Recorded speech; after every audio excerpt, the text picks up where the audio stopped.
আসসালামু আলাইকুম বন্ধুরা, এই দৃশ্যটি আমরা একেবারেই সহজ কৌশলে আঁকবো। আর এই কৌশলটি আপনি খুব ইজিলি আয়ত্ত করতে পারবেন। দেখতে পাচ্ছেন এরকম আর্ট পেপারের মাঝে এখানে একটি পেন্সিল দিয়ে সোজা দাগ আঁকতে হবে। এইভাবে একটা সোজা দাগ আঁকতে পারবে সবাই। মাত্র দুইটা দাগ দিতে হবে, এখানে একটা, দুইটা। এরপর এর মাঝে থেকে ইংরেজি অক্ষর ভি আঁকতে হবে। ভি আঁকার পর দুই দিকে দুইটা দাগ তুলে দিতে হবে। এটা কি হচ্ছে? এটা হচ্ছে গাছের শেপ। এইভাবে ওপর দিকে ঘুরে ঘুরে সুন্দর একটা গাছের শেপ হলো, বা গাছ আঁকা শেষ হলো। এখানে একটা দাগ, এখানে একটা দাগ। এখন দেখতে পাচ্ছেন এই গাছের গোড়া থেকে আমরা এইভাবে ঘুরে ঘুরে ওপর দিকে যাব, আবার নিচের দিকে আসবো। এটার দিক খেয়াল করতে পারছেন? এটা কিন্তু ত্রিভুজ আকৃতি। এই তো ত্রিভুজ আকৃতি। আবার এইভাবে উপর দিকে যাব, আবার নিচের দিকে আসব। এটা ত্রিভুজের মতো। বারবার আমরা এইভাবে ঘুরে ঘুরে ত্রিভুজের মতো করে দূরের গাছপালাগুলো আঁকবো। এই তো তুলে দিব, আবার নিচের দিকে নিয়ে আসব। আশা করছি এটা সবার জন্য সহজ হবে। চাইলে এই পাশেও আঁকতে পারেন একটু। এই তো। এরপর আমরা কি করব? এখান থেকে এইভাবে, তাহলে এটা এইদিকে যায়। এখানে আরেকটা ত্রিভুজ হবে, দেখুন। এটাও কিন্তু ত্রিভুজ আকৃতি। এই তো, এই তো। আবার এখান থেকে এইভাবে উপর দিকে যাবে এবং এইভাবে নিচের দিকে আসবে। ত্রিভুজ আঁকলাম, ত্রিভুজের মাধ্যমে পাহাড় আঁকলাম, দূরের গাছ আঁকলাম। এখন আমরা অর্ধবৃত্ত আঁকবো। এইভাবে ঘুরে, যদি বৃত্ত আঁকতে হয় তাহলে এইরকম পুরোটা হতো। এটা অর্ধবৃত্ত হচ্ছে। আর এইভাবে একটা ছোট, একটা বড়, একটা ছোট, একটা বড়, একটা ছোট, একটা বড়। চাইলে আপনি এইভাবে ঘুরে ঘুরে নিতে পারেন, সুবিধা হবে এবং দাগগুলো সোজা হবে।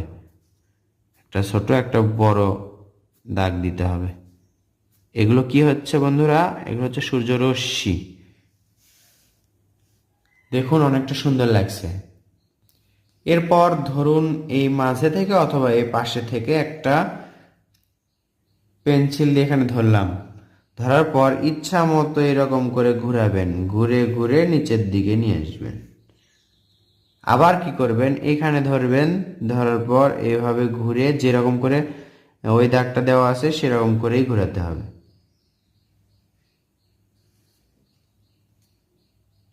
তাহলে কি হলো? এটা একটা ছোট্ট নদী হলো, বা শাখা নদী। এই পারটা আমাদেরকে ডাবল করতে হবে। এটা, এটা এবং এই পাশে এই নিচেরটা।